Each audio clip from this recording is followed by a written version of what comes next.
I'm Ellen Hanak. I'm the director of PPIC's Water Policy Center, and thank you very much for spending your Friday afternoon with us. I'm excited about this program and want to thank a few people to start with.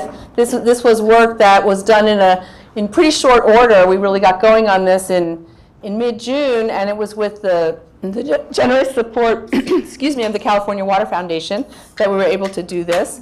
And I will just say that it wouldn't have been possible without help from a lot of people here in Sacramento and around the state who gave us interviewed material and reactions on and their thoughts on what they're witnessing on the ground. So thanks. If any of you are in the room, thank you to you, and thanks to those who are listening also on the webcast to this. And I also want to acknowledge that we have some of my co-authors. This is a team of 7 co-authors. Some of them are here. You're going to hear Jeff Mount in a little bit, but we also have Jay London, Josue Medellina Zuara, who are here. We also have the team of research associates from PPIC that provided really terrific support in this row right behind Josue here. Thank you guys. And let's see, what else? Other housekeeping. Let you know that the PowerPoint that I'm going to show is going to be up on the web, and there will be, we will post the video of the event when it's ready in a couple of days as well. The report and other related materials that are in your packet are also going to be available for you on the web if you'd like to get them. There's going to be an evaluation of the event, which we're innovating. We are going new tech, and we're sending you by your email that you registered with to a link to SurveyMonkey to an evaluation. So please fill it out because it really helps us to improve our events. And then one last thing, I think probably many of you in the room know, where is he? Dave Lesher, who is our Government Affairs Director. And this is a special day, sort of a bittersweet day for us, because Dave is moving down the street to Cal Matters, a new startup that's doing reporting on state policy issues. So same kind of spirit as PPIC in that respect, and that's great, but we're going to really miss him. He's been just a key leader for PPIC here at this, really came with the beginning of the Sacramento office here in PPIC in 2007. So big hand. Thank you.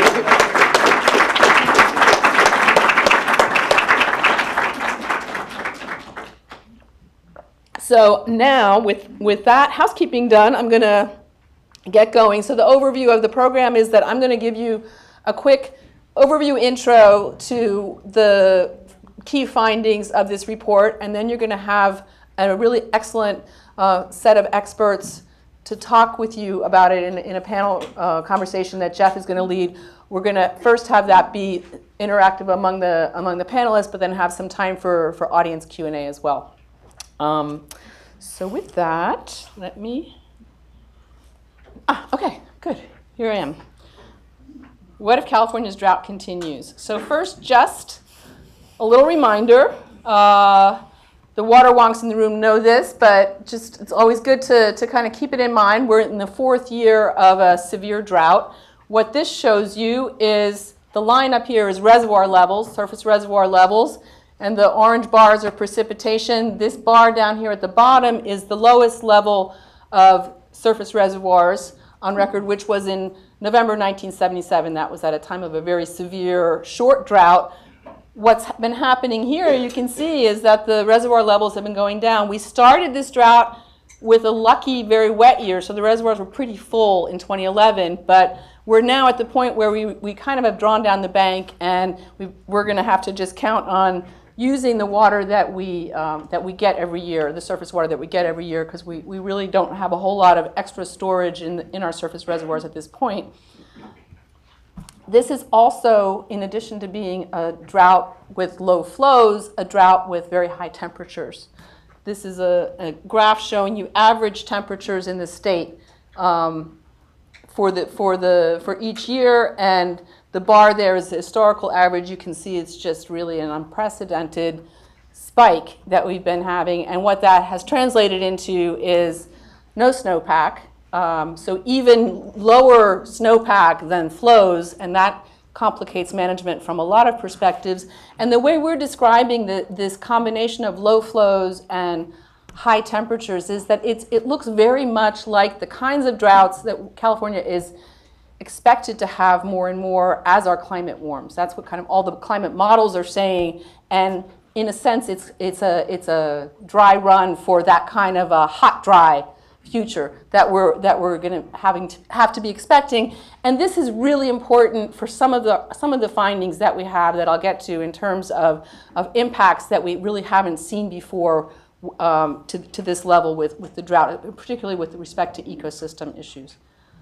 Also, just as a kind of background on where we are, is that the drought emergency was declared by Governor Brown in January 2014, and very soon after that, the legislature allocated some special emergency funds. That has been done on several additional occasions through the regular budget process, and again, early this year, the federal government has also put funding into this.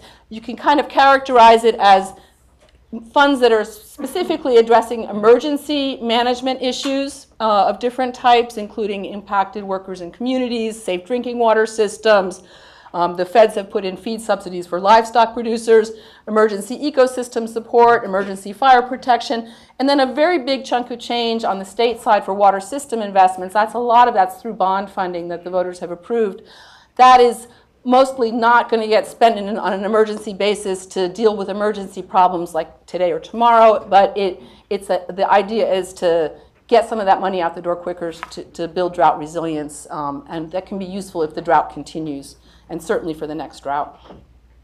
So, what if the drought continues? Why are we looking at this? There's been when we started this study, there was not as much chatter about El Nino as there is right now, but there was definitely a sense that it's important to take stock and understand what impacts there might be if the drought continues, to see what we need to do in the very near term to get ready, as well as how we improve for future droughts. Then the El Nino chatter really started, and we thought it's important to remind people that El Nino might bring a lot of water, it might not. This is a scatter plot that shows you on the x-axis, on the horizontal axis is El Nino, so you can see that whole block with the orange dots, and the vertical axis is precipitation. Yeah, we've had some wet years with high El Nino, but we've also had some dry years, and it's about a 50-50 shot as to whether this is going to give us a lot of precipitation in Northern California. El Nino is associated with extra precipitation in Southern California, but Southern California is not the place where we get most of our rainfall and precipitation, so it's not the thing that's going to bail us out. So we also wanted to remind people that multiple wet years are likely needed to recover from this drought, just given how far behind we are, and that it's really important to think about now the possibility that it might not be wet. If it is, great, but we still are going to need to be doing some things. Water availability if it stays dry. What we did was we looked at the idea that we would continue a couple more years with 2014 conditions. So that means the low rainfall, low precipitation of 2014, and the high temperatures. And these are sort of a summary of the kinds of cuts that you would see, very similar in a way to what we have already now this year, because we've pretty much used up that extra reservoir storage from the 2011 reserve that we had. We're looking at very reduced runoff in different places in the state, 25 to 40% of average. Surface storage at about half of the normal. Surface water cuts for farmers on the order of as much as 9 million acre feet a year, which is about half of the surface water that they normally get. Cities, about 2 to 2.5 million acre feet a year, which is also a sizable chunk of typical urban water use. Extensive curtailment of water rights. That's when the state board orders people to stop diverting because flows are too low. Extra groundwater pumping, particularly in agriculture. That is what you'll see in a minute, has been really helping agriculture get by despite those big surface water cuts. Reduced hydropower, it's been about half of the recent historical average over the last couple of years, which does raise electricity costs on the order of about $500 million a year, or 2% of electricity prices.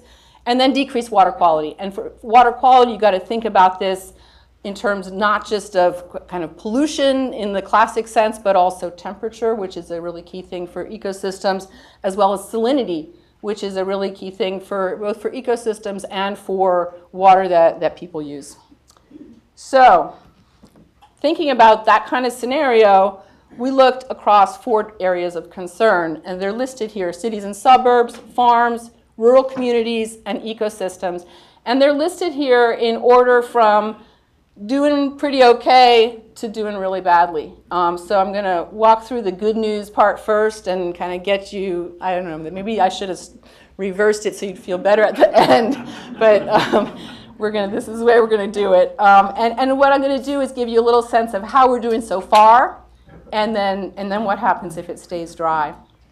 So cities and suburbs, and this is where most of the state's population lives and where most of the state's economic activity is, have been doing pretty well. And this is not by accident. This is thanks to the fact that there was a lot of learning that occurred with the drought that lasted from 1987 to 1992. And there's been a tremendous amount of investment in diversifying supplies, in managing demand, in building storage at the local level, both above ground, groundwater storage.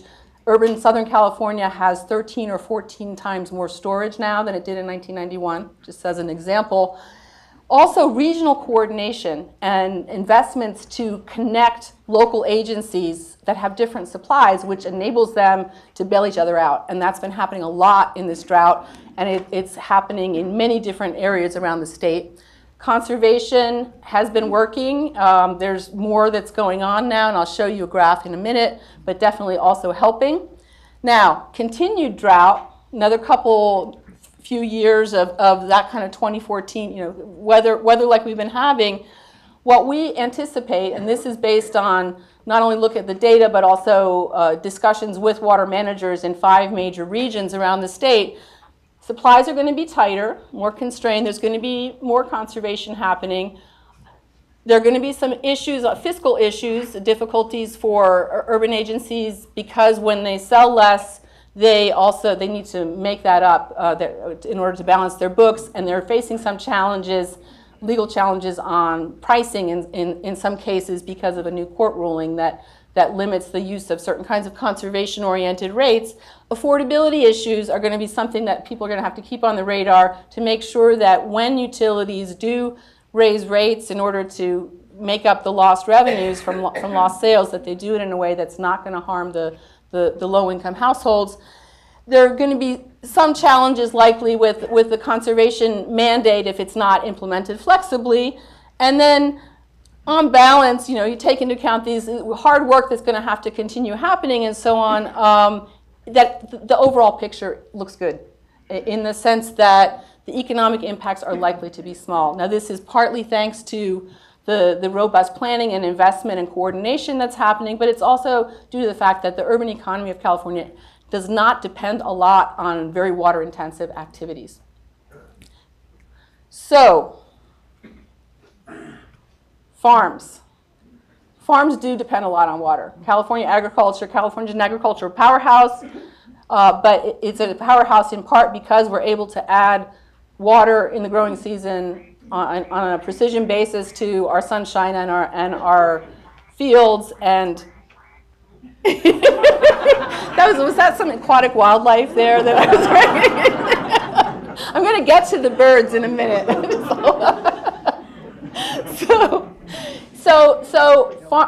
Farms rely on irrigation to keep their agriculture going, and I told you about the big surface water cuts that they've experienced. They've been doing relatively amazingly well given the magnitude of those cuts, and that's in large part because they've been able to adapt by pumping extra groundwater and also using water marketing, water trading within irrigation districts and across irrigation districts in order to get water to the places where the highest value and most profitable fields are and crops are. So this is based on work by our colleagues at UC Davis, some of whom are co-authors on this work, and they just came out with a more detailed analysis a few days ago. I'm summarizing here some of the numbers that come from there. Continued drought. They also looked, in addition to impacts this year, at what would happen with another couple years of 2014 conditions. The losses are expected to remain moderate despite losing about half of the surface water, which we can expect to continue in the next couple years with those conditions. Fallowing of about 550,000 acres, which is a lot of land, but in the scheme of things, it's about 6% of typical irrigated crop acreage in California of over 9 million acres. Ag costs, a combination of lost revenues from fallowing and also the cost of additional energy costs for more groundwater pumping, on the order of 4% of typical annual revenues of about $47 billion. Farm jobs, about 6%. And a lot of that is going to be very in pockets in areas where the fields are being fallowed, not everywhere. But on balance, in terms of state GDP, we're looking at less than 0.1% losses from this. And that's in part because ag is not a huge share of California's GDP at this point. It's only 1 or 2%. And also just the fact that ag itself has been able to minimize the economic losses by adapting in extremely creative ways to this really challenging situation. Now, a study just came out that the Department of Water Resources Director Cowan talked about in the press a couple days ago about land sinking, land subsidence, some new data on that. This extra pumping is definitely leading to additional land sinking, and that does have some effects on potentially on infrastructure costs and other things. So it's not like it's a free ride to do this extra pumping, but it is also important to recognize that groundwater is an important drought reserve, and that's something that we're going to have to be thinking about in terms of building drought resilience going forward for agriculture, making sure that we have that for the long term. Rural communities. Now we're moving into the areas that are really not doing as well. This is an issue. These are often the communities where the ag job losses are impacting them. The folks who already face high unemployment rates and have economic hardship on a regular basis, even in times when there's a lot of water available in agriculture. The new aspect that's been happening with this drought is just widespread domestic wells going dry and small water systems that rely on wells having supply problems and just having nothing coming out of the tap, or being in fear of nothing coming out of the tap. I have here the stats that were available at the point when in July when we pulled this together. This is a map that shows you concentration of where the domestic wells are that are being reported that are dry. This is something that's been on the state's radar right from the beginning, right after the declaration of the drought emergency, task force working on this in an interagency way, funds allocated to it, and a lot of progress has been made on getting emergency supplies to people, but it still could be improved in terms of the time lags and the bureaucracy and the paperwork, and also just making sure that reporting is done. It's inconsistent across counties. Tulare County, you can see the big blob there of wells, is a place where most of the reported wells are right now. It's also the county that probably has the best reporting system. So we're more confident probably about getting the numbers from Tulare than we are from some of the other counties. Now, continued drought, expect more of this increase in dry wells, and therefore the need to really amp up this effort, as well as likelihood of more public health problems because of worsening air quality in the San Joaquin Valley, which has been going down with this drought and probably linked to fallowing and heat, and with wildfires that's going to get worse as well. So now we're on to the worst of all in terms of how we're doing, and that is ecosystems. And what we focused on in particular were fish and water birds, which are kind of the species that are most directly depend on the aquatic ecosystems, the rivers and the wetlands, and then also our forests. There are problems in other areas too where the data just aren't good enough and the monitoring isn't good enough for us to know as well. we've seen dramatic reductions in flows and habitat, a lot of streams with all-time record lows. I mean, there's a chart in the technical appendix for those of you who like to geek out on the data that just shows the share of streams with record low flows, and it's really scary, actually. And the combination of that with the temperature, high temperatures, has just made the flows that are available not the right flows for a lot of critters, too. Increased wildfire risk. Forests are dying off at an unprecedented rate. The heat plus the drought makes it easy for insects to attack the trees, and we're just seeing very fast die-offs of forests, which are already too dense because of decades of the way we've been managing our forests and not allowing small burns to happen. And as a result, we have this risk of very, very big fires now. There's been good news in terms of agency cooperation to try to be on it and see what's possible to do in terms of coordinating the wildfire management response, in terms of coordinating wetland management to get the most pop per drop with the water that is available for the birds. A lot of rescues and monitoring activity by the Department of Fish and Wildlife. Some innovations in waterbird management that have been very interesting, because waterbirds depend not only on the federal and state refuges, but also on farmers' fields, flooding of farmers' fields, of rice fields, for example, in the fall and winter. And with rice acreage going down, that's been a challenge. So there's been some programs at the Nature Conservancy and a federal program have sponsored to pay farmers to temporarily flood their fields at the times when the birds are going to be there, which has helped quite a bit. If things continue, lots of risks, big risks. And one of the things that we highlighted in the press release for the study was the issue with fish. And this map didn't get done in time to make it into the report, but it will be available online, and I'm sharing it with you here. It just kind of shows you the different watersheds where native fish are in trouble. 18 native fish species out of a total of about 122 that we still have in California are at risk of near-term extinction. And that is about half anadromous fish, so basically most salmon runs, a lot of trout.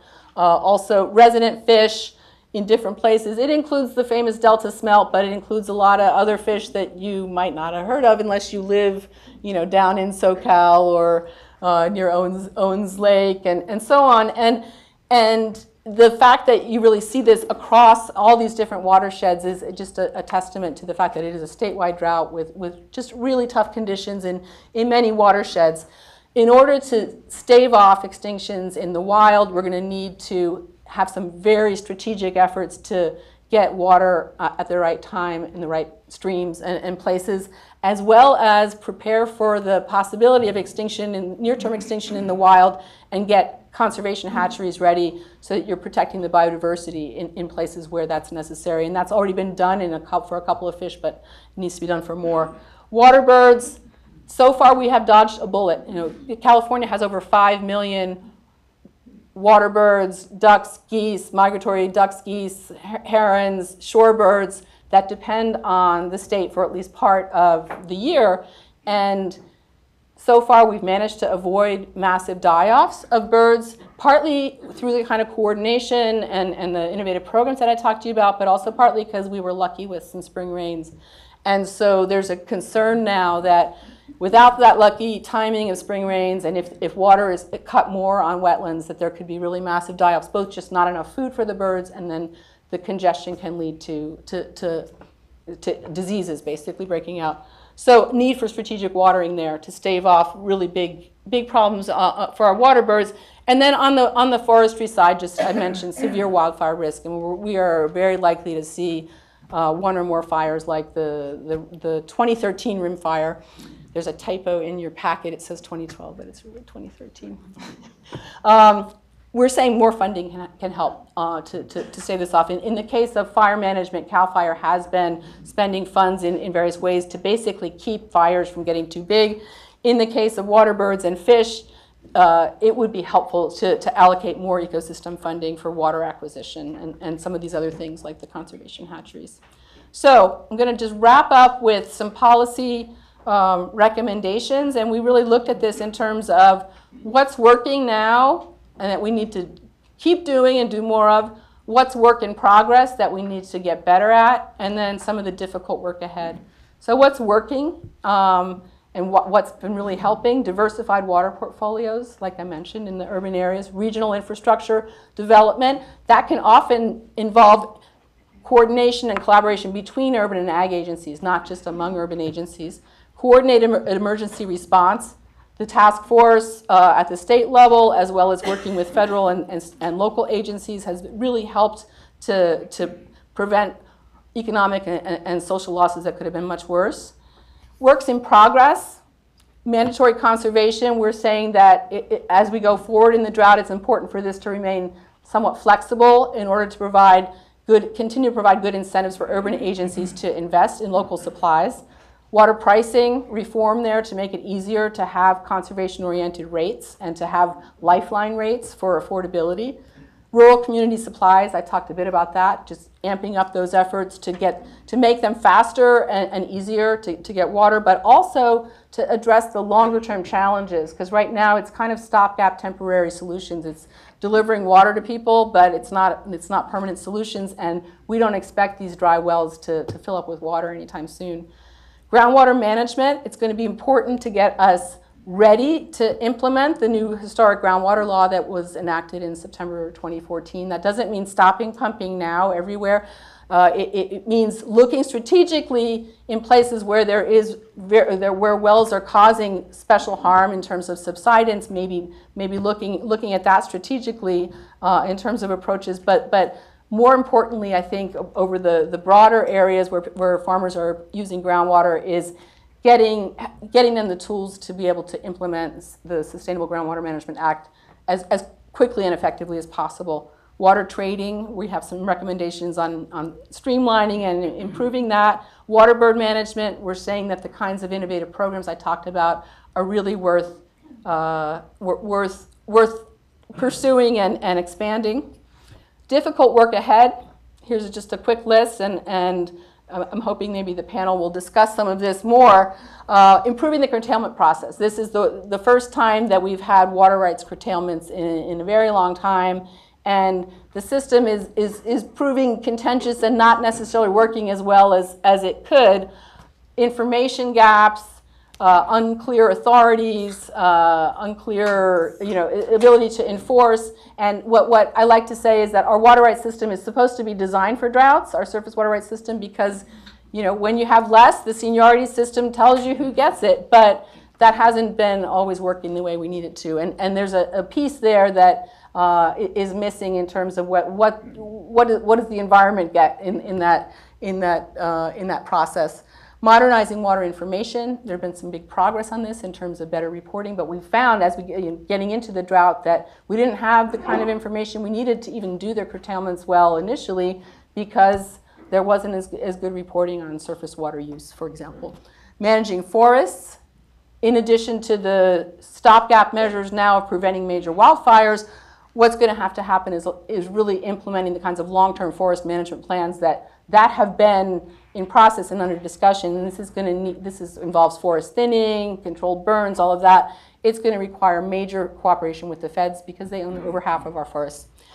And then managing surface water trade-offs. This is about really thinking and anticipating how you manage your reservoirs in particular in order to be able to balance and address some of the environmental issues as well as meeting needs of human water users, avoiding extinctions of fish. I gave you the actions we need there. And then longer-term building environmental resilience. Our native ecosystems were designed to handle droughts, and we've kind of undermined their ability to do that by the way we've managed land and water. And what we're suggesting is that we need to really instead of just going after stopgap measures as we've had to do in this drought, get ready for future droughts by having a plan. And the Australians have some good ideas on that and have implemented things that can be helpful. So I'm going to wrap up here with this lovely photo. I told you don't count on El Nino. It would be it wouldn't be such a bad idea if we got some rain. Those are beautiful clouds, in case you don't remember what clouds look like. But also, and this was Jeff Mountain, who I'm going to call up now, who's a specialist on floods in part of his career. We hope that it won't lead to severe floods, because that can also be the downside of a big El Nino. So with that, thank you, and Jeff, come on up and bring up panelists. Come on up, and Jeff will introduce you.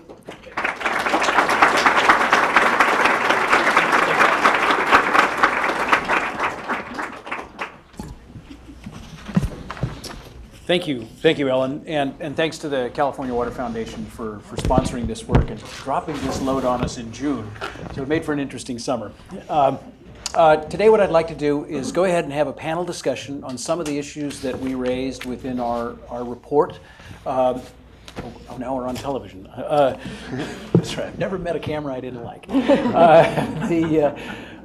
And so what I thought I'd do today is start off with our three panelists. First of all, the three panelists are very well known to you. There's biography in your panel.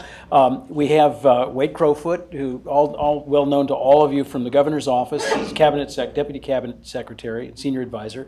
We have Laurel Firestone, who's also well known to many of you here, and she's the Executive Director of the Community Water Center and deeply involved in some of these really pressing issues for disadvantaged communities. And we have the ever generous and willing Kevin Hunting, Chief Deputy Director for California Department of Fish and Wildlife here. And so what I would like to do right off the bat with our panelists is do something different. And that is, most of the time when we do reports like this, we zero right in on it's your agency, your problem, or where the problems are. Yet in our report, what you'll notice is we said some things are working. And it's rare. We don't highlight that often enough. Indeed, we hear everybody talking about this, the 1,200-year drought.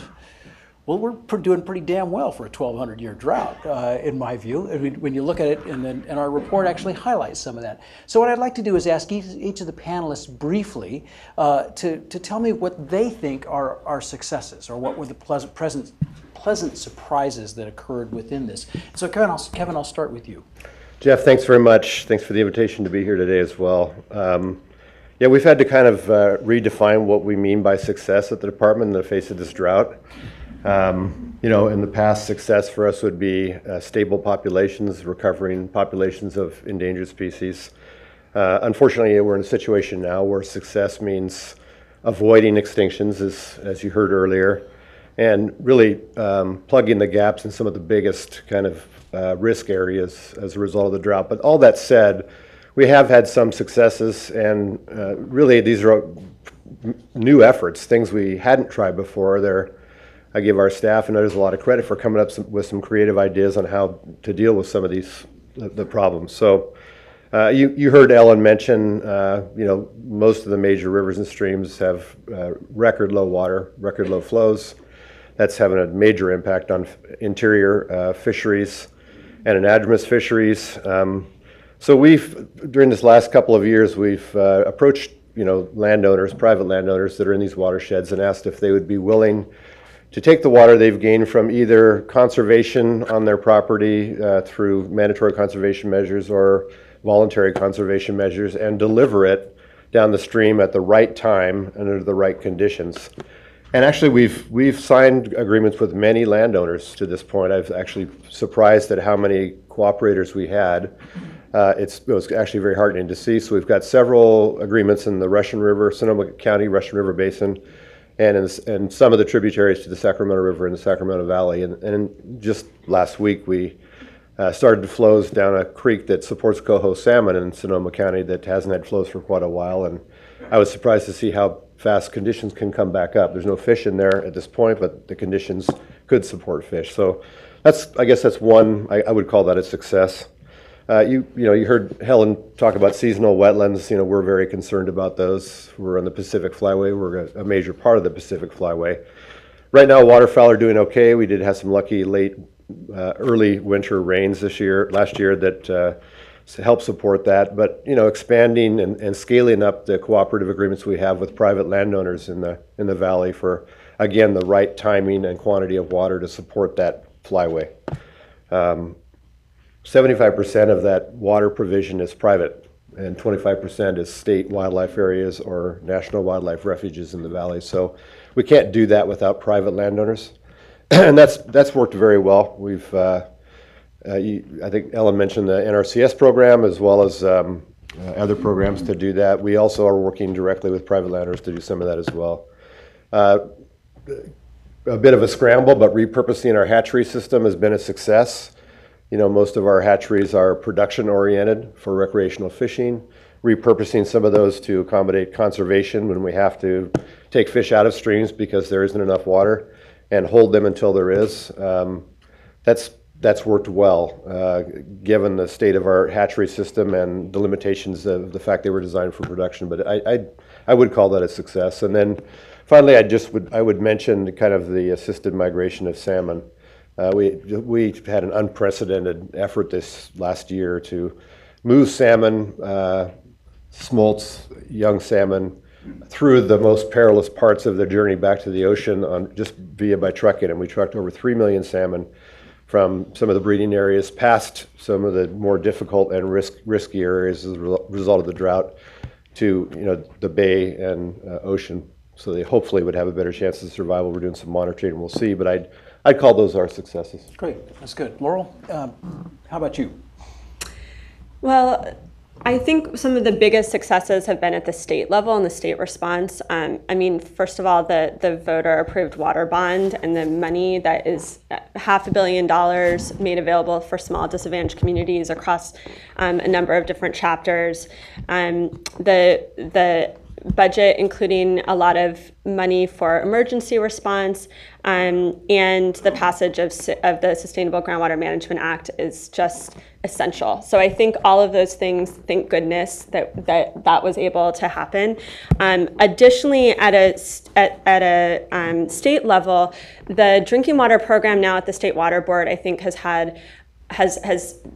has made huge strides in making money available, getting it to the communities that need it most, and making sure that it's flexible enough to meet the needs of communities. So we've seen a community like Seville that was about to run out of water. I think it did not have water for a couple of days because its well was running dry. Has hundreds of homes and a school, and the state was able to turn around that funding application, get a new well drilled, and bring that online within a matter of months, whereas it had been waiting for a decade or more for funding for a project to get that going prior to this. So that's I think one big aspect. And I think on the local level, there's been a lot of folks really stepping up. Tulare County, the county itself, has stepped up to apply for funding and try and administer programs that it's never had to do before. Some local cities have reached out to neighboring communities that are on private wells that are running dry. And for example, the city of Farmersville has hooked up close to 100 homes that were about to go dry to make sure that they have water. And just, I think, the kind of, there's been just amazing volunteer and local service providers that are going out door to door and making sure that people that are in some of the most dire circumstances that are, really struggling and now suddenly have to struggle, in addition with their sort of existing challenges with things like turning on the tap and having nothing come out and figuring out how they're going to shower, bathe, feed their children, and basic sanitation. And unfortunately, this is going on for a long time. But I think in the immediate sense, there's been just amazing stepping up of local people just trying to help their neighbors. Great, thanks, Laurel. So Wade, you're the administration in charge of everything. Not true. You accrue. Let's put it this way: you accrue all credit and accrue all blame at the same time. So, give me your highlights. Well, I would say top of mind for successes is water conservation across the state. And I think the real heroes of the California drought are actually everyday Californians. I mean, think about this. In June, Californians across the state reduced their water usage by over a quarter, which is pretty remarkable and something that people didn't think could get done. And we all know this, either our lawns are now golden or brown, or our neighbors' lawns are brown, or we're taking shorter showers, or in innumerable ways, Californians have stepped up. And cross fingers, they'll continue to step up. The July numbers are due late next week, and we hope for strong continued conservation. So that's been really gratifying. Secondly is local water agencies. Obviously, that conservation isn't possible without local water agencies being really proactive, and being proactive in pretty innovative ways. I get my water from the East Bay Municipal Utility District, and starting this year, I now get an email on my phone that lets me know how I'm doing in terms of my water usage compared to my neighbors that have a similar sized parcel with similar sized home. Would you like to share that with us? I mostly get a smiley face, which is actually the icon. But water agencies are also moving aggressively towards diversifying their water sources, particularly in recycled water. We're seeing great interest in trying to expedite water recycling across the state. The third area of achievement is certainly the legislative work and the partnership between the legislature and the governor, between Republicans and Democrats. You know, water is an issue that divides California in a lot of ways politically, but the legislature and the governor have stepped up to pass the water bond, as Laurel explained, passed really legendary groundwater management reform, emergency funding, et cetera. And that's all been very, I think, effective in terms of helping us respond immediately to the drought in the form of those emergency monies, but then address things over time. And then the fourth and final category, I think, is you don't really have much visibility outside of government, but is the state and federal coordination.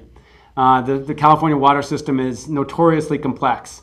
You have a state project of reservoirs and aqueducts, a federal project of reservoirs and aqueducts, two biological agencies on the federal side that regulate this, one on the state, and it can be a real cluster if they're not coordinating. And I can tell you that, you know, on a daily basis over the last 2 years, the 5 agencies have coordinated, and that's actually translated into water getting used for beneficial use in agriculture in cities that it wouldn't have done before. At the same time, you know, trying to protect these species that are at peril. So a lot to work on, but we've been really gratified with successes to date. Great, thanks. I mean, and it's important to highlight the successes, but of course now, since we just did this report, we'll move into the challenges and talk a little bit about the challenges. And Kevin, this obviously goes to you first. Our report is fairly strong in the view that the state was. Well, I want to use more generous language. We were very challenged by this and almost a lack of preparation for drought. I think we make the point that we prepare for drought in urban, we prepare for drought in agricultural sectors. We don't prepare for drought in the environment. And that was why this has been such a stretch for us. So when I look out forward, you have 18 species of fish that the brain of Peter Moyle has identified as at risk. Only 9 of those are on the Endangered Species Act. You might end up at the end of this, because by the way, I just want to warn you, when Peter Moyle says something's endangered, it usually ends up being listed as endangered. Just a warning. We know that well. He was once described as the most feared man in the Central Valley because of that. So I want to focus on really 2 things. I need you to sort of address 2 things, and we want to be efficient with the time here. And this is the we are in a state of triage, almost emergency actions, which are not necessarily planned in advance. I mean, this is responsive. But at the second, this is highlighting the fact that ecosystem management during a drought actually takes place years in advance. So I'd like to hear from you sort of a two-part answer to that. You know, the what about next year, and is preventing extinctions. You alluded to some of that in the beginning here, and how we're going to tackle that. And then the other is sort of the beginning of thinking. There must be a beginning of thinking in your organization, I hope, about how to plan really for the next drought. Thanks, Jeff. Yes. The right questions, absolutely, and I think it's fair to say that certainly as our department, Natural Resource Fish and Wildlife Stewards, we're not ready for what we're seeing today, and hope this is coming to an end shortly. But you know, there's one of the keys here, and you heard Ellen mention it, is building resilience. You know, when we started our kind of all hands drought response a couple of years ago, it was all about fish rescues.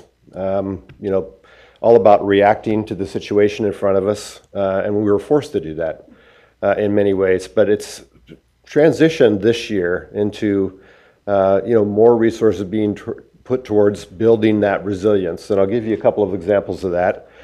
These are actions that we're taking and actions that we can take that help today, but really build that resilience for tomorrow. So one of them is, we talked about wetlands in the Central Valley. It's just the water infrastructure on the state properties in the Central Valley. We've made a pretty substantial investment in water conservation and efficiency, and matching our system for water delivery with the Fed system for water delivery, trying to find synergies with the private sector that farms and does provide water in some instances in the Central Valley. And that's gone a long ways. That's helped a lot, and I think we need more investment in that area to have a solid infrastructure against future droughts. So I would say that's one area. Another area that it's not highlighted necessarily in the report, and as Ellen pointed out, it's for good reason. There's not a lot of data, and that's really the issue, is really our response to inland wildlife species impacts, and that's been also very reactive. In 2 instances, we've pulled species out of the wild at almost every individual to prevent extinctions. Now, the fish species that Dr. Moyle and the report identify, those 18 species, those are fairly visible, well-monitored species. There's been monitoring in place for those for a long time.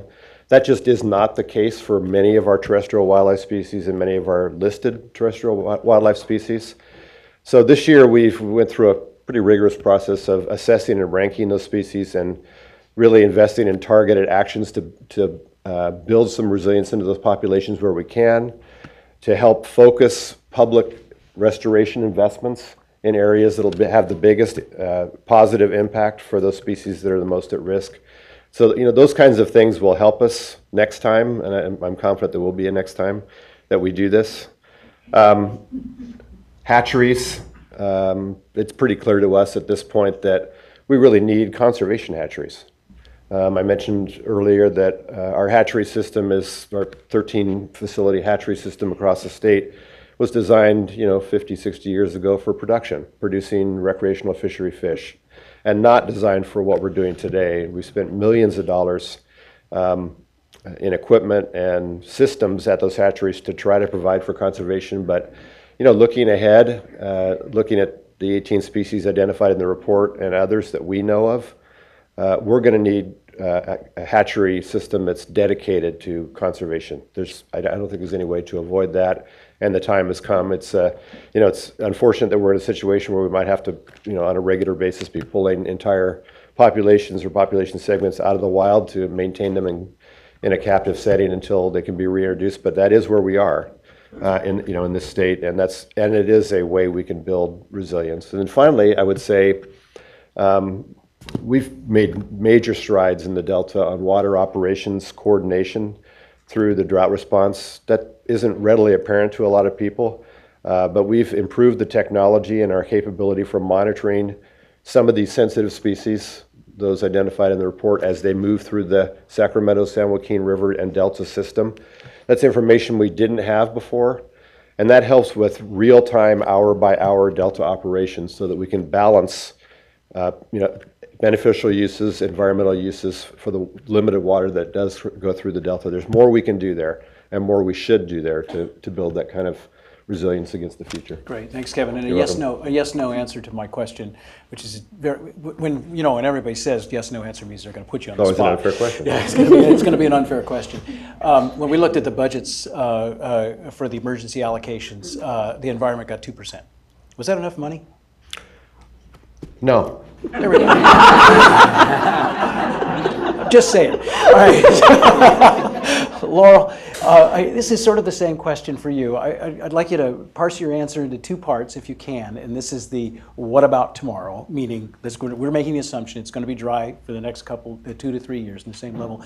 But the harder question for you is that we as a state are not, at this point, at least in our view, planning for the long-term resolution of these problems. We're mostly focused on stopgap measures. So I'd like to hear you address that issue and where you think we're faced with the big problem that these are expensive in terms of delivering water to individuals. Is probably some of the most expensive domestic water in the state, and how we do this in a way which is both effective and cost-effective. Yes, thank you. In the immediate drought impacts and drought response, I think there's three main areas we're going to need to focus on and are going to become even greater challenges. The first is just not having adequate handle on the problem. We don't know where households are going dry. We have a very limited data. I think they did a good job of showing that in this report, but it is drastically underreported, and we don't have a system or really a plan highlighting where the next ones are going to be, where the households are that are really vulnerable, that may tomorrow or next year, if there's a drought, have no water at all. So we really don't have a handle on this problem, particularly for private wells.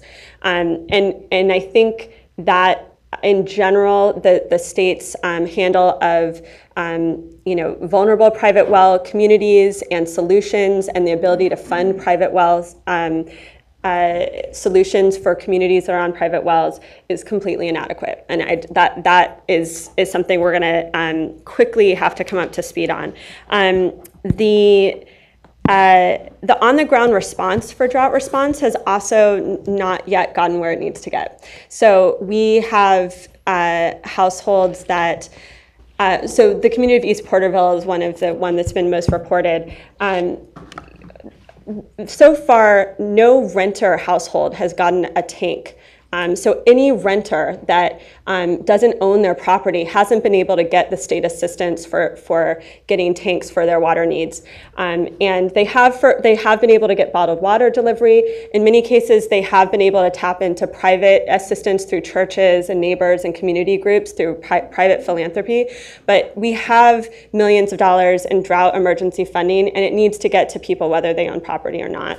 I know the state has been trying to make advances on that, and I think it sort of highlights a real need on the ground for just better coordination between the state and locals to make sure that the amount of money and the assistance that is available through the state that the governor's office and OES has made available is really getting to those that need it most in an effective way. We're still not where it needs to be, and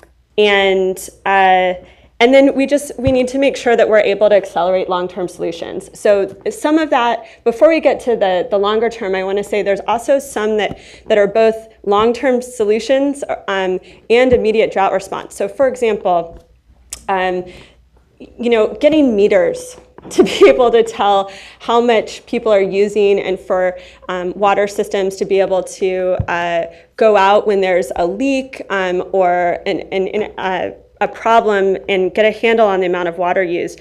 That should be something that should be funded like an emergency now. And if we're doing conservation, we need to make sure that we're giving especially rural communities the tools to be able to do that. That includes meters. It also includes things like fixing leaky pipes and their leaky distribution systems. And we need to accelerate that now, and that hasn't been happening adequately. We also, and so I think we need to think of efficiency as part of emergency response, and especially in the areas that are mostly acutely impacted. But we also need to fundamentally, and this is getting to the longer term solution, fundamentally shift how we are delivering water in rural communities and look at ways that we can create resiliency and economies of scale. And that means not having each individual home if they're in proximity to other homes, and not having little small neighborhoods be each on their own system with a single well, where they're incredibly vulnerable to any changes in water quality or water supply, and also don't have the financial economy of scale to be able to support the kind of maintenance or improvements or prices that water delivery is going to cost. And so I do think that there's a lot of promise right now with the water bond and the way that the state board has been looking at its drinking water program, where they're really trying to facilitate and incentivize and push systems to be looking at consolidation both between each other or ways of creating shared solutions and resiliency. I think more needs to be done in terms of making sure that there's diverse water supplies, so you don't have a system on a single well, for example. But I think that there's a lot of potential, given that we have a water bond with a large chunk of capital funding and technical assistance. And I think those two things are going to be key for making sure that we're investing that funding in ways that are really sustainable and affordable. We're not just doing Band-Aids, but we're using it to fundamentally bring communities together that can be sustained and be able to continue to supply safe water even in future droughts. So the same question, is there enough money? Well, I think there's definitely not enough. I know it's not a yes or no. No, I mean, no. Okay, Yeah. that's fine. Just keep it. 'Cause Yeah. I thought Wade would like to hear all that from both of you, in fact. So Wade, it's on to you. You get to bat cleanup in this. Sure. And then we're going to go to questions from the audience here. Our report, as I say, highlights a series of successes, and you did actually a very good job of articulating them. But we also identified a number of places where government could function better. I mean, at the top metric that you have here was Ellen's very, very good news. This drought is not harming our economy. And ultimately, in the end, we can say our economy is weathering this drought just fine. But there were a number of things that came up. Obviously, for Kevin, I highlighted the environmental response and how better prepared we could be. But within the institutions of government, when you look at it, both in the short term and the long term, some of these issues that really came up, and one of them, and we don't have the ubiquitous Felicia Marcus to answer us here, but is curtailments and how curtailments function. And Ellen highlighted a few things. The insufficient information, I mean, really weaknesses on that part, and that applies to everything. Poor information, poorly organized, and both in the amount of information. As we now know, there's a lot of authorities, challenges on authorities to the state board that really have muddied the water considerably. We know enforcement is a major problem in here, both across agencies as well as within their own agency. And then finally, what came up again and again was the setting priorities. This water rights system doesn't seem to accommodate well the setting of priorities for health and public safety as well as the environment. So in a broader question for you, which is a real thorny question, is it time to tackle that? Is it time to tackle water rights? And of course, that you'll get yourself killed if you do that. But we might as well talk about it anyways. But is it time to tackle that? That sounds logical. Or, reform. Well, that's for you.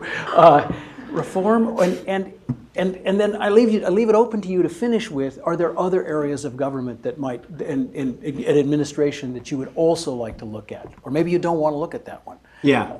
So I'll answer the question directly, but I just want to first kind of lay out the scenario for this winter, because I think there's a lot of long-term improvement to make and challenges to address. But just for everyone's awareness, climate science tells us to expect extreme events, and California is living that. We're about 3 months away from the wet season, maybe a little bit less, and we could be looking at what among the driest winter in history, similar to the last couple.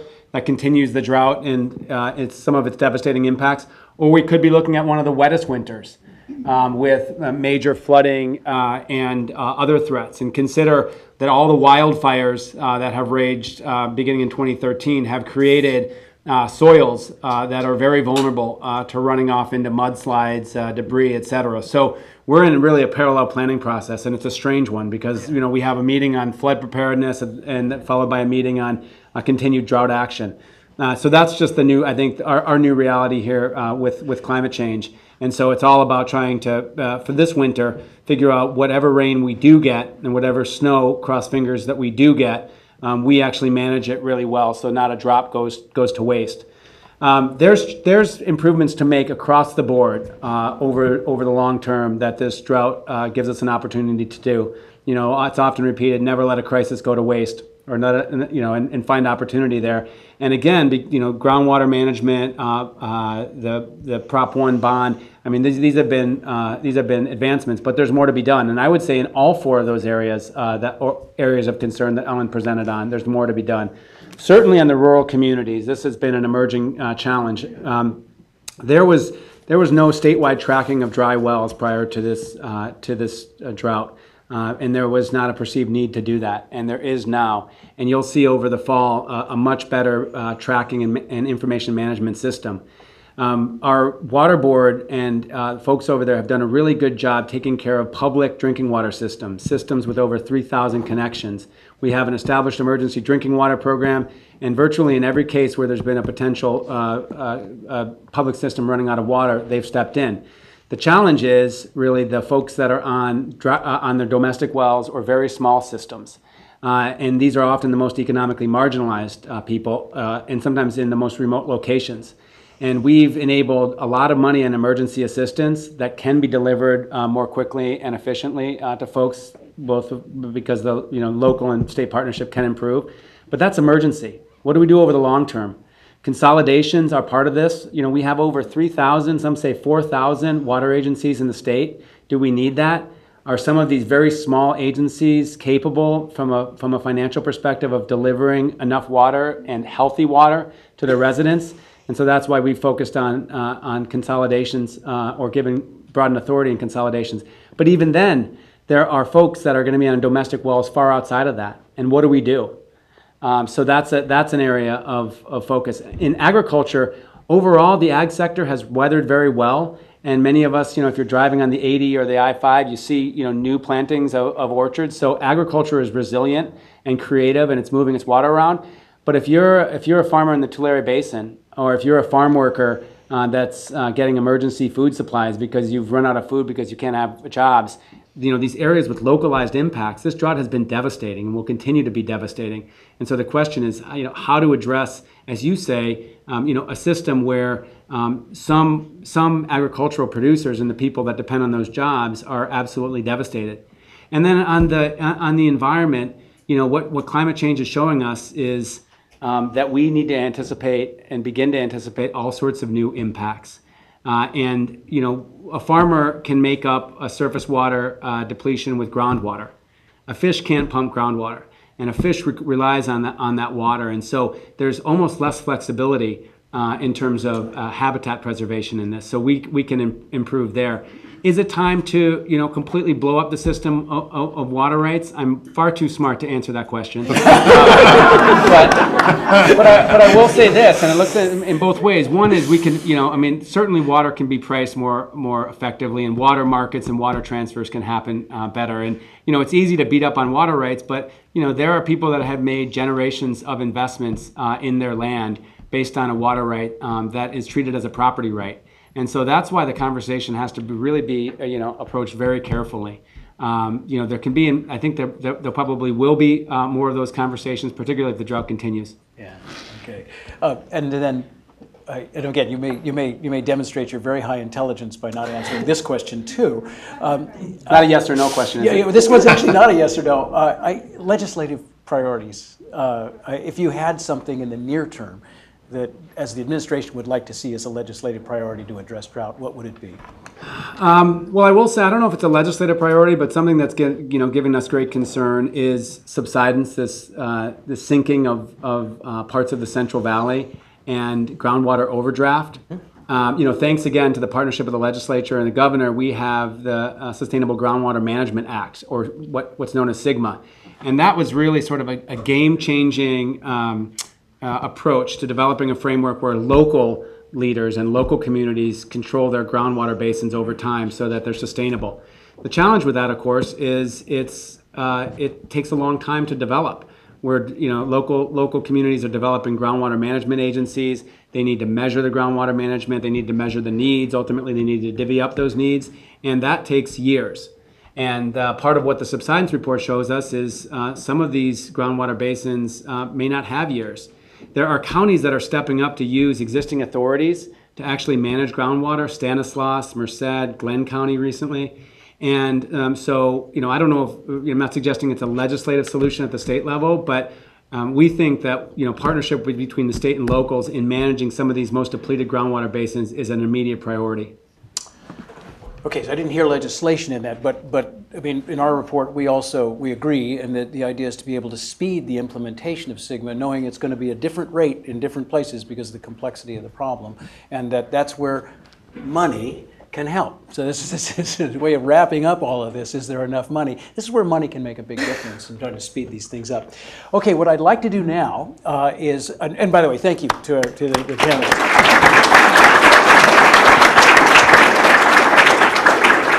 Probably the most fun we have at these events is the Q&A, because this is a chance for you to ask questions of the panelists, and if in fact you have questions for Ellen Hanak, you could not Jeff. Yeah, that's right. Well, if it's a question, I think Ellen would do. So if I would like to entertain questions for who's there. Kelly has a microphone here, and so we actually got several microphones. So if you want to talk, get their attention, get a microphone's attention, and then jump up and ask a question. So over here, I see a microphone in somebody's hand. I grew up in rural Nebraska, and one thing I know about rural areas is they don't always have the most resources in terms of mental health. They rely on community values and each other. I was wondering if you have noticed any best practices in rural communities in developing resilience and hope and supporting each other in terms of, you know, the consequences of this kind of stress, which are mental health issues, domestic violence, marriages breaking up, you know, child abuse, all kinds of things that could be impacted. Have you noticed any best practices to avoid these kind of consequences? Wade and Laurel, you can weigh in on that. Well, I'll tell you our approach, and I'm certainly not an expert in that area, but the state has spent a lot of emergency funding actually working with local community-based organizations like Laurel's, and actually getting funding into these groups or organizations that provide culturally competent services, everything from emergency rental assistance, utility assistance, unemployment assistance, job replacements, actually temporary jobs, food assistance. There hasn't been a specific line item for mental health assistance as well, but you know, the state has been, our approach has been work with local trusted organizations in these rural communities to ensure that there are resources that help in these families that have been devastated by the drought. Yeah, and I just want to say that I really appreciate you bringing up the health crisis that is happening, because and that goes with this drought that is maybe a little bit less direct, but extremely real. And there's been some great articles. I know the Fresno Bee did one around just, you know, how we're exacerbating existing health inequalities that already exist in the San Joaquin Valley, for example, but seeing really acute mental health, but also things like air quality, you know, asthma rates, heat stress, and so many of these like very, very real and acute problems happening in our most vulnerable areas that already have a really disproportionate impact. And there's such a need to really invest and build the capacity there. I think we still have a long way to go. Okay, great. A question in the back there. Yes, I'm wondering if, as one solution to the drought or future droughts, would be for farmers to store water on site at farms that could be accumulated during the wet, rainy season. So if you have high river flows during the winter, could some of that water be stored either below ground or above ground on site to at least supply a portion of the water during the following summer?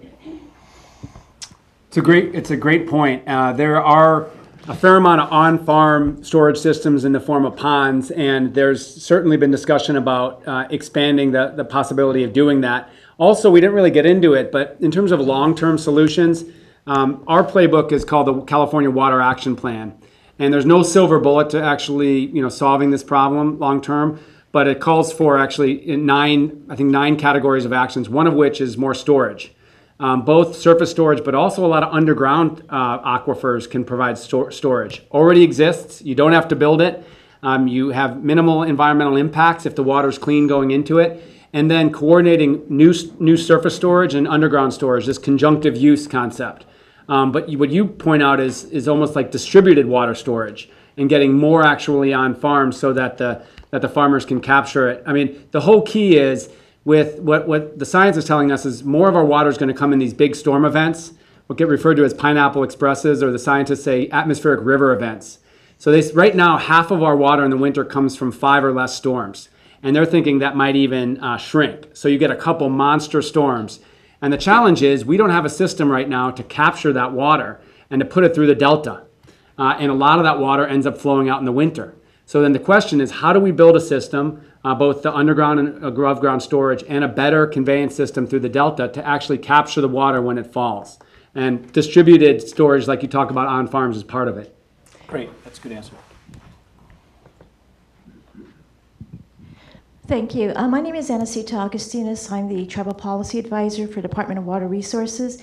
And just a point or a comment that when you're speaking about California citizens in a drought, to include your tribal governments, they're also a citizen of the state as well as a federal citizen, and especially in leveraging on the legislative actions, SGMA, how it relates to tribes and the challenges they face.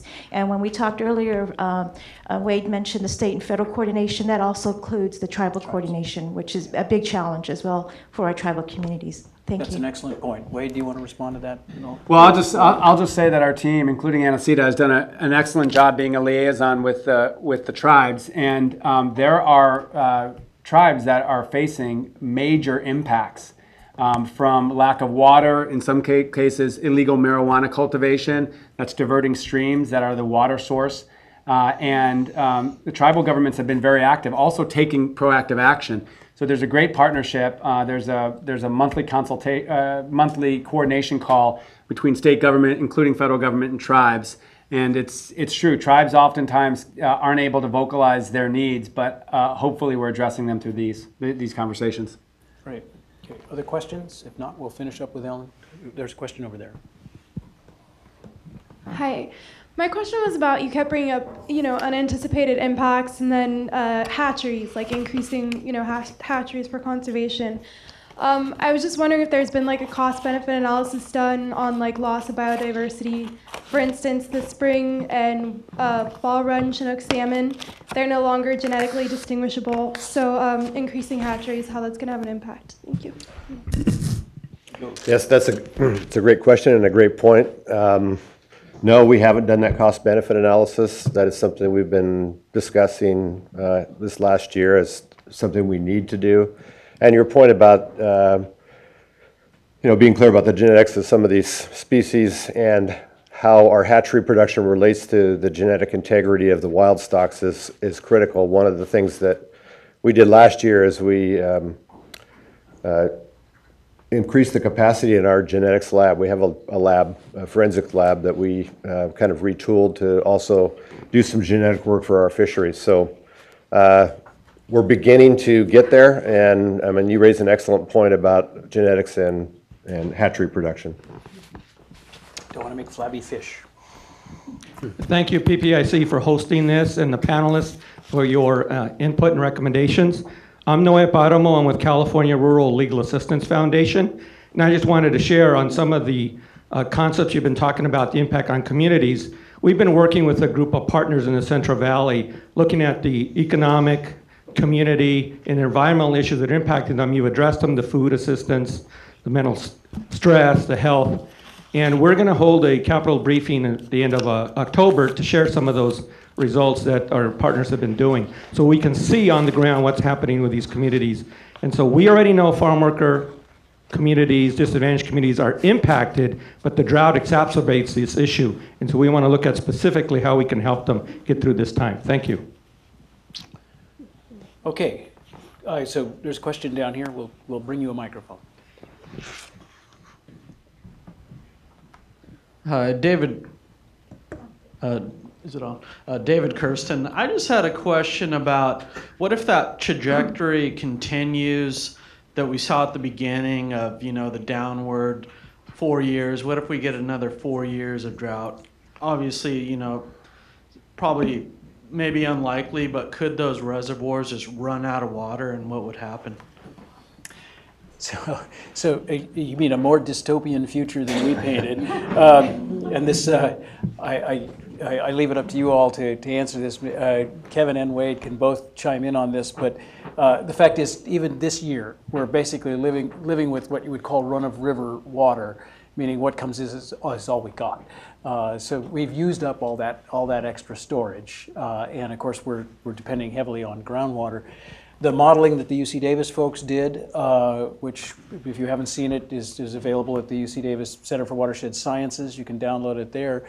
Showed that we have groundwater resources to kind of continue with this, but as an ever-escalating cost associated with that groundwater, and that's going to be a key issue. But all of the things we talk about, if this is 4 more years, are just all amplified in spades. I mean, I don't know if you guys, any of you want to chime in on that. I would just say that, Australia experienced what they call a 12-year drought, 10 to 12 years. They call it a millennial drought because it's only supposed to happen every 1,000 years. And they say they took a series of actions in the first few years, but kind of incremental. And it wasn't until year 7, year 8 that they really fundamentally reformed a bunch of their different water policies. We keep that in mind. That's a cautionary tale that's like ever present for us. And so, our questions we asked ourselves is, what would, if we suffer an 8-year drought, what will we regret not doing in year 3 or year 4? And a lot of folks thought mandatory restrictions initially, the 25%, may be overly aggressive with where we're at. But as a lot of our folks explain in the media, we hope for the best but plan for the worst. And so, to Jeff's point, if there is continued drought, there will be major depletion beyond what we're already doing on groundwater. And then that groundwater can get to farmers and communities, both rural communities and urban communities. Again, the challenge is that the environment really can't rely on that groundwater. Can I just add, 90% of the communities in the San Joaquin Valley rely on groundwater for their source of drinking water.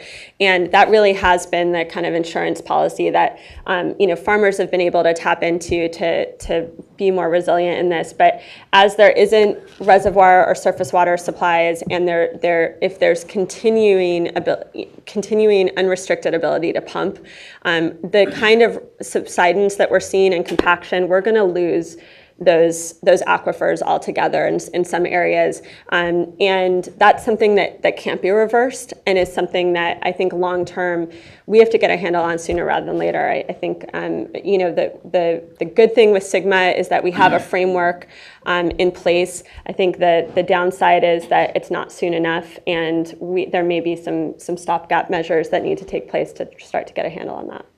Scary scenarios. Question in the back.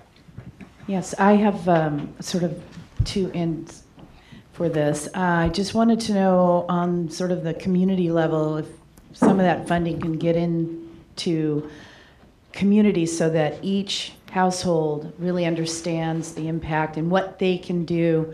I've seen ingenious operations in the Santa Cruz area of people capturing their water through, their gutters, and then I see my neighbors watering their lawns every day. So I'm just wondering if more money could come that way. And then you had brought up Australia a couple times, but do we do any more looking out internationally? Brazil, which is suffering, and North Africa, things like that, where people have had to live for decades without being able to turn on the tap and get water. Can we learn what they're doing and what we can do? Yeah, 2 great questions. I'll say the first one is really like a behavioral marketing challenge around how do you get people to change their behavior. I think most people would agree state government is not the world's best marketer. So our challenge has been, how do we change behavior? Part of it is getting money into the hands of people that know how to do that. So since the drought started, we've, believe it or not, spent about, I think, $5 or $6 million on actually media campaigns. And the media campaigns this summer are focused in these inland areas that have the highest conservation targets. And that's, some of that is the traditional, the mailers, the radios. We're trying to work on the social media as well. We're working hand in glove with local water agencies and being creative. But there's so much more that can be done on that. And then looking externally, absolutely. I mean, we are very proud of ourselves for a lot of reasons in California, but water efficiency isn't necessarily one of them historically. We can do much better. And places, Australia and Israel in particular, are places that have deepened their energy efficiency. And so you look at their water efficiency. See, we're so trained to talk about efficiency in the energy context, I immediately go to it. But Israel, if you look at water usage in Israel, for example, so highly efficient and really quantum leap forward in terms of where we're at in California. So we're trying to learn from these international models. And I just want to add in, I think unfortunately in education and outreach campaigns and marketing campaigns, we have better systems and ability to reach higher income and urban areas. And I think we really need to invest in and improve that outreach and education in rural areas where it's really acute needs. And you know, it can be a difference between a community or a household running out of water entirely. And I think it's a matter of getting the information and tools available to them. And that's harder. But I will say the state, you know, has these technical assistance providers and contracts with nonprofits locally in the area, and really those are the ones that I think can best reach local communities. Yeah, it's a good note to wrap up on. It's a reminder that a drought is experienced and responded to by individuals, not just institutions. And so that's a great reminder. I do want to say finally one other thing, Wade, which is important to all of us. I do believe we're in a change. We're in a period of extraordinary change, and we don't quite know what it's going to look like when we're done changing. But I'm pretty sure the history will look back upon this period, and this is when we killed our lawn. Killed our lawns. I'm pretty sure that's going to be a lasting aspect of this. Okay, with that, let's thank the panel, and then Ellen will finish up here.